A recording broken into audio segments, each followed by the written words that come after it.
جو لوگ اللہ پر ایمان لائیں، کہیں کہ ہمارا رب اللہ ہے، پھر اس پر جم جائیں، ان پر فرشتوں کا نزول ہوتا ہے، نہ کوئی غم کرو نہ خوف، خوشیاں مناؤ جنت کی جس کا تم سے وعدہ کیا گیا تھا۔ اللہ کی ربوبیت پر اطمینان جب انسان کو ہو جاتا، میرا رب اللہ ہے، ربی اللہ، انسان کے لیے نہ کوئی کھٹکا، نہ کوئی خطرہ، نہ کوئی خوف، نہ کوئی حزن۔ جو کچھ ہو رہا ہے کس کے اذن سے ہو رہا ہے؟ اللہ کے اذن سے۔ اللہ کے اذن کے بغیر پتہ تک نہیں ہلتا۔ یہ کوئی اندھا بہرا مادہ نہیں ہے جس سے مجھے کوئی خوف ہو۔ اندھا بھینسا چلا آ رہا ہو، اس سے تو ڈرنے کا ہر انسان کو ڈرنا چاہیے، نہ معلوم کس کو ٹکر مار دے۔ لیکن نہیں، اس کائنات کو چلانے والا ایک سمیع و بصیر خدا ہے، وہ جو میرا دوست ہے، میرا ولی ہے۔ اللہ ولی الذین آمنوا یخرجہم من الظلمات الی النور۔ اللہ اہل ایمان کا ولی ہے، ساتھی ہے، پشت پناہ ہے، مددگار ہے، حمایتی ہے۔ بتائیے جسے یقین ہو جائے کہ اللہ میرا مددگار، اللہ میرا محافظ، اللہ میرا پشت پناہ، اللہ میرا حمایتی، اس کے لیے کوئی خوف ہوگا؟ اس سے کوئی ڈر ہوگا؟ میں مثال دیا کرتا ہوں ایک بہت سادہ، پنجاب کے دیہات کی۔ تو بڑا چودھری ہے اور کوئی غریب کسان ہے۔ اس غریب کسان کے جانوروں کو ہر وقت اندیشہ ہوگا چوری کا، کوئی میری بھینس کھول کر نہ لے جائے، کوئی میرا بیل کھول کر نہ لے جائے۔ لیکن جس کے بارے میں یہ سب کو معلوم ہو کہ وہ جو بڑا چودھری ہے وہ اس کا دوست ہے، اس کی بچیا کو کوئی خوف ہوگا؟ اس کی بھینس پر کوئی ہاتھ ڈالے گا؟ اسے کوئی اندیشہ ہوگا؟ نہیں۔ کیوں؟ کہ وہ بڑا چودھری، بڑا اس کا یہاں کا سردار، جاگیردار، سب کو معلوم ہے وہ میرا دوست ہے، کوئی میرے خلاف اقدام نہیں کر سکتا۔ اس دنیا میں یہ چھوٹی سی بات اگر آپ کے دلی اطمینان اور سکون کا باعث بن سکتی ہے تو ذرا تصور کیجئے۔ میں لفظ تصور استعمال کروں گا صرف اس لیے کہ اس کا ہم جس کو کہتے ہیں ادراک اور شعور کر نہیں سکتے، اگر کے ساتھ کر سکتے۔ اگر یقین ہو کہ اللہ میرا مددگار اور یقین ہو کہ اللہ ہر آن میرے ساتھ ہے، پھر کوئی خوف؟ کس کا خوف؟ کوئی شے اللہ سے بالاتر ہے؟ کوئی قوت اس سے زیادہ طاقتور ہے؟ کوئی اس کے ارادے کو بدلنے والا ہے؟ کوئی اس کی مشیت کے آڑے آنے والا ہے؟ یہی بات ہے جو حضور نے فرمائی، یہ ایمان کا حاصل ہے لب لباب، کہ دیکھو اچھی طرح اس بات کو ذہن نشین کر لو، اگر تمام انسان مل کر تمہیں کوئی نقصان پہنچانا چاہے نہیں پہنچا سکتے، مگر جو کچھ اللہ نے لکھ دیا ہو، اور تمام انسان مل کر تمہیں کوئی نفع پہنچانا چاہے نہیں پہنچا سکتے، مگر وہ شے جو اللہ نے طے کر دی۔ آپ پھر میں کہوں گا ذرا طاری کیجئے، اسے فرض کیجئے، اسے سوچئے۔ اگر اس حدیث پر ہمارا دل ٹھکا ہوا ہو تو کسی سے ڈر ہوگا؟ یہ مجھے نقصان نہ پہنچا دے، یہ میری رپورٹ خراب نہ کر دے، یہ میری انکریمنٹ نہ رکوا دے، یہ میرا یہ نہ بگاڑ دے، یہ میرے یہ نقصان نہ پہنچا دے۔ اس کا ڈر، اس کا ڈر، اس کا خوف، اس کی خوشامد، اس کے لیے جا کر طرح طرح سے اپنی عزت نفس کو ذلیل کروانا اس کے سامنے، یہ سب کچھ کیوں کرتا ہے انسان؟ جب سمجھتا ہے کہ اس کے ہاتھ میں میرا کوئی نفع ہے، اس کے ہاتھ میں میرے لیے کوئی ضرر ہے، یہ مجھے کوئی غضب پہنچا سکتا ہے، یہ مجھے کوئی نقصان پہنچا سکتا ہے، یہ میرا کوئی کام بنا سکتا ہے، یہ میری کوئی ضرورت پوری کر سکتا ہے، اسی کا نام شرک ہے۔ جہاں آپ نے یہ سمجھا کہ غیر اللہ کے اندر کوئی طاقت موجود ہے، وہی شرک ہے۔ بتوں سے تجھ کو امیدیں، خدا سے نو امیدی، مجھے بتا تو صحیح اور کافری کیا ہے؟ شرک تو یہ ہے۔ جس پر بھی تمہیں یہ خیال ہے، کلمہ ہے یہ کلمہ سوم، لا حول ولا قوت الا باللہ، ذرا اس پر دل کو کبھی اگر آپ تصور کریں، پھر فرض کریں، دل ٹھک جائے، اس پر کوئی طاقت نہیں۔ یہی بات تھی جو شیخ عبد القادر جیلانی رحمۃ اللہ علیہ نے اپنی وصیت میں اپنے بچے سے کہی. 11ویں دینے والے ہیں، لیکن حضرت شیخ عبد القادر جیلانی کی وصیت اور تعلیمات کو کتنے لوگ ہیں جانتے ہو؟ یہ جن مقامات تک پہنچے ہیں وہ کس چیز کی بدولت پہنچے؟ انہوں نے جو پیغام دیا وہ کیا تھا؟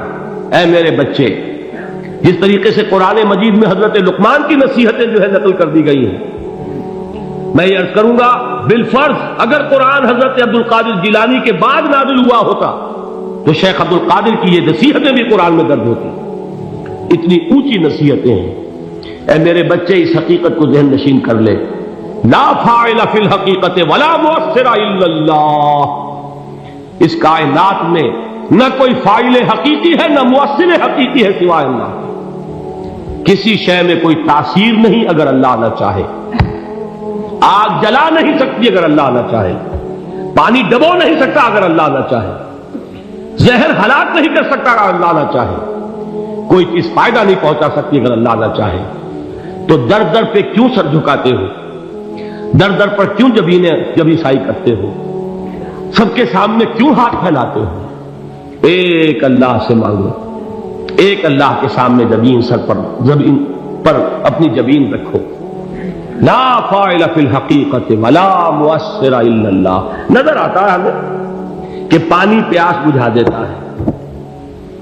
پیاس بجھانے کی صلاحیت پانی میں نہیں ہے، اللہ کے اذن سے. کھانا بھوک مٹا دیتا ہے. بھوک مٹانے کی صلاحیت کھانے میں نہیں ہے، اذن رب میں. دیکھیے یہی یقین تھا. حضرت موسیٰ علیہ السلام کا واقعہ یاد کیجئے. سامنے سمندر آ گیا ہے. قوم دیکھتی ہے پیچھے کہ گرد و غبار کا طوفان.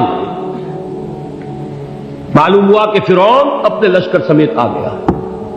لشکر جب چلتا تھا تیز رفتاری کے ساتھ تو گرد و غبار کا جو طوفان اٹھتا تھا اس کا تصور کیجیے. اور لمحہ بلمحہ وہ قریب آ رہا ہے. پوری قوم نے کیا کہا؟ اے موسیٰ انا لمدرکون. اے موسیٰ ہم کو پکڑے گئے. قرآن مجید میں تو یہاں وہ باتیں نہیں لکھی ہیں، لیکن تورات میں یہ درج ہے کہ بنی اسرائیل جھگڑنے لگے، دست و گریبان ہو گئے موسیٰ کے ساتھ. موسیٰ نے یہاں مروایا لا کر، اس سے تو ہم ہی بہتر تھے. وہاں کھانے کو ملتا تھا، زندگی تو تھی، بیگار ہم کر رہے تھے، موت تو نہیں تھی. اب جو کچھ ہوگا اس کا تصور کرو، جس طریقے سے ہمارے ٹکڑے اڑائے جائیں گے. تو لڑ رہے ہیں حضرت موسیٰ علیہ السلام سے. یہ تورات کی تفصیل ہے. قرآن میں صرف اتنا آیا ہے، پریشان ہو کر انہوں نے کہا انا لمدرکون. موسیٰ ہم کو پکڑے گئے. اس وقت موسیٰ کا جواب کیا ہے؟ کلا ان معی ربی سیہدین. نہیں، میرے ساتھ میرا رب ہے، وہ راستہ دے گا. بتائیے کہاں راستہ نظر آ رہا ہے؟ یہ ہے ایمان بالغیب. راستہ نظر نہ آئے تب اللہ پر یقین ایمان ہے. جیب میں پیسے ہوں اور تب دل کو اطمینان ہے تو ایمان کس پر ہوا؟ پیسے پر، اللہ پر نہیں. جب وسائل و ذرائع نہ ہو اور پھر یقین ہو کہ اللہ مسبب الاسباب ہے، وہ اسباب کا پابند نہیں ہے، وہ اسباب کا محتاج نہیں ہے، اسباب اس کے محتاج ہے. اگر یہ یقین ہے تو اللہ پر ایمان ہے. یہ نہیں ہے تو تمہارا ایمان اسباب پر ہے، وسائل پر ہے، ذرائع پر ہے، مادیات پر ہے، اللہ پر نہیں. اس وقت کہاں راستہ تھا؟ کوئی راستہ تھا؟ سمندر ہے اور ادھر سے لشکر آ گیا ہے. کلا ان معی ربی سیہدین. اب دیکھیے ایمان کہہ دینا آسان ہے، ہوا معکم اینما کنتم. جہاں کہیں بھی تم ہوتے ہو اللہ تمہارے ساتھ ہوتا ہے.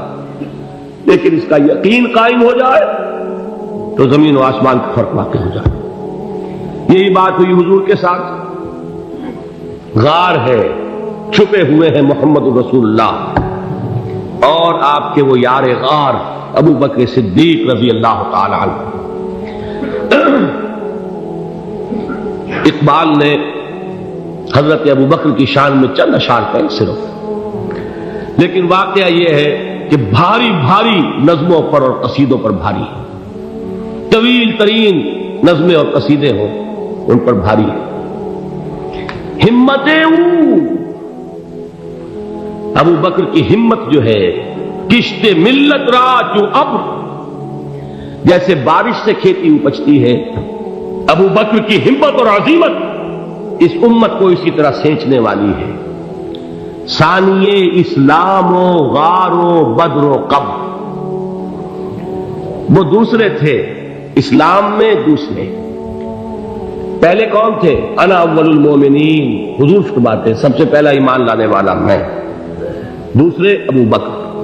ویسے ہمارے ہاں یہ چلتا ہے اختلاف، حضرت علی پہلے ہیں کہ حضرت ابو بکر پہلے ہیں، لیکن اس میں بڑی خوبصورت تطبیق قائم کی ہے علماء نے، اور بہت صحیح ہے۔ چار کے بارے میں فیصلہ ہی مت کرو کہ کون پہلے، ان کی ایک عجیب تقسیم کر دی ہے۔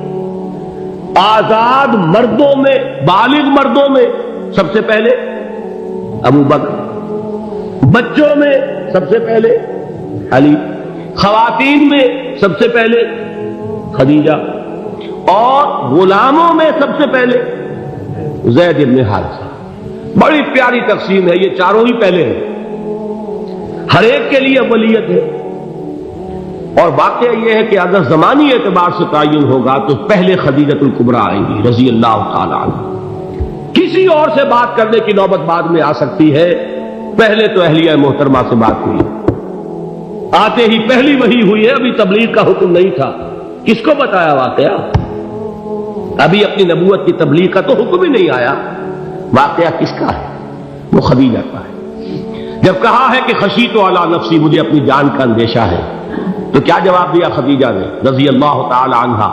وہ صدیقۃ الکبریٰ ہے، صدیقات جو ہے خواتین ان میں چوٹی پر خدیجہ الکبریٰ ہے رضی اللہ تعالی عنہا، اور صدیق جو مرد ہیں ان میں صدیق اکبر ہے ابو بکر صدیق رضی اللہ تعالی عنہ، لیکن صدیقات میں چوٹی پر۔ جب حضور نے فرمایا خشیت علی نفسی، کیا فرمایا، کیا عرض کیا، کیسے تسلی دی؟ نہیں، اللہ آپ کو ضائع نہیں کرے گا، آپ غریبوں کے ہمدرد ہیں، آپ مساکین کے تکالیف رفع کرنے والے ہیں، آپ بیواؤں کی سرپرستی کرتے ہیں، آپ مسافروں کی خدمت کرتے ہیں، اللہ آپ کو ضائع نہیں کرے گا، یہ یقین ہے اس خاتون کے اندر۔ خیر وہ ایک علیحدہ بات ہو جائے گی۔ میرے دل پر حضرت خدیجہ رضی اللہ تعالی عنہ کی شخصیت کا بڑا گہرا نقش ہے، جو وہ کوئی اور ہی وقت اور موقع ہوا تو بیان ہوگا۔ بہرحال اقبال نے ایک مصرے میں جو چار اولیتیں جمع کر دی ہیں، ہمت او کشت امت را چوں ابر، ثانی اسلام و غار و بدر و قبر۔ اسلام میں حضور کے بعد پہلے کون؟ ابو بکر۔ غار میں حضور کے ساتھ کون؟ ابو بکر۔ بدر کی رات اللہ کا رسول سر بسجود، وہ جھاڑ، وہ گھاس پھوس کی جو جھوپڑی بنائی گئی تھی، اور وہاں تلوار ننگی لے کر پہرا دینے والا کون؟ ابو بکر۔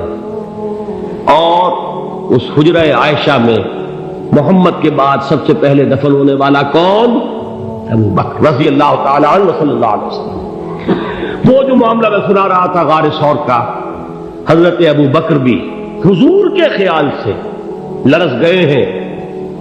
آپ کو یاد ہوگا کہ جا کر پہلے تمام جتنے سوراخ تھے انہیں بند کیا، ایک سوراخ رہ گیا تھا جس کو بند کرنے کے لیے کوئی کپڑا نہیں تھا، وہاں اپنی ایڑی رکھی ہے، تب کہا ہے حضور سے تشریف لائیے، اور اپنے زانو پر حضور کو لٹایا ہے، اور وہاں کسی موذی جانور نے کاٹا ہے، حضور کی آنکھ لگ گئی تھی، اس وقت اس بل کے اندر جو بھی بچھو ہے کیا ہے واللہ عالم، اس نے کاٹا ہے، اس کی تکلیف کی وجہ سے ابو بکر کی آنکھوں سے آنسو ٹپک گئے، حضور کے چہرے مبارک پر پڑے ہیں، تو حضور جاگے ہیں، معاملہ کیا ہے؟ ایڑی نہیں ہٹائی وہاں سے، مبادا وہ جانور وہاں سے نکل کر محمد الرسول اللہ کو کوئی گزن پہنچا دے، ابو بکر کی ایڑی ہے، جس طرح چاہے کھا لے، ختم کر دے، جان نکل جائے تب کوئی آنچ آئے، محمد پر تو آئے، لیکن جیتے جی نہیں۔ وہ ہے ابو بکر حضور کے خیال سے۔ اس وقت حضور نے پھر اپنا لعاب دہن لگایا ہے، اور اس سے پھر آپ کی تکلیف ختم ہوئی۔ جیسے خیبر میں حضرت علی کی آنکھ دکھ رہی تھی، اس کو جو شفا حاصل ہوئی ہے وہ بھی حضور کے لعاب دہن سے ہوئی۔ تو بہرحال اس وقت انہوں نے کہا ہے کہ اے نبی یا رسول اللہ، اگر اس وقت ان میں سے کسی نے غیر ارادی طور پر بھی اپنے قدموں کی طرف جھانک لیا تو پکڑے جائیں گے۔ کیا جواب تھا اللہ کے رسول کا؟ لا تحزن ان اللہ معنا، اللہ ہمارے ساتھ ہے، کیوں گھبراتے ہو ابو بکر؟ یہ ہے ایمان باللہ، میرا مالک اللہ، میرا رازق اللہ، میرا محافظ اللہ، میرا مددگار اللہ، میرا پشت پناہ اللہ، میرا دوست اللہ۔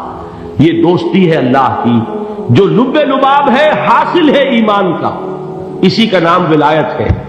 اولیاء اللہ کے سروں پر سینگ نہیں ہوتے، جس کے دل میں ایمان راسخ ہو چکا ہو وہی اللہ کا ولی ہے، جسے اللہ پر یقین ہو چکا ہے وہی اللہ کا ولی ہے، جسے یقین ہے اللہ میرے ساتھ ہے، میرا مددگار، میرا پشت پناہ، میرا ساتھی، میرا دوست، میرا محبوب، میرا محب۔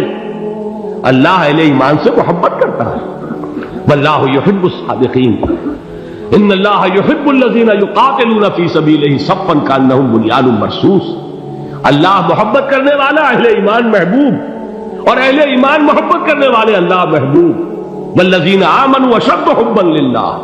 آپ تصور کیجئے جسے یہ رشتہ ایمان یا رشتہ ولایت حاصل ہو جائے، الا ان اولیاء اللہ لا خوف علیہم ولا هم یحزنون، آگاہ ہو جاؤ، اللہ کے دوستوں کے لیے نہ کوئی خوف ہے نہ کوئی حزن ہے۔